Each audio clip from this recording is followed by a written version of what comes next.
Thousands of workers at fast food chains such as McDonald's and Burger King are walking off the job today, demanding pay raises. But the question this morning then, how much would an increase in their pay end up costing you, the consumer? ABC's Rebecca Jarvis here in New York with some insight there. Good morning to you, Rebecca.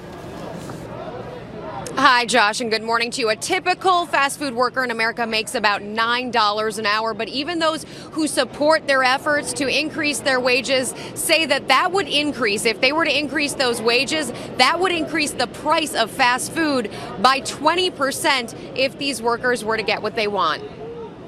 Protests across the country this morning.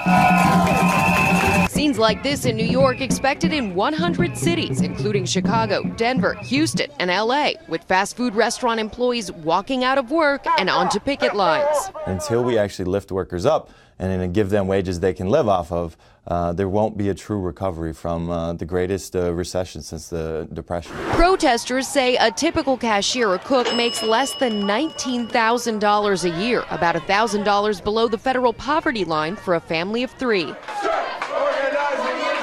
They want the minimum wage more than doubled from $7.25 an hour to $15. And now the president is joining the conversation. And we know that there are airport workers and fast food workers and nurse assistants and retail salespeople who work their tails off and are still living at or barely above poverty. The National Association of Restaurants fighting back, saying dramatic increases in starting wage will increase prices for restaurant meals and lead to fewer jobs created.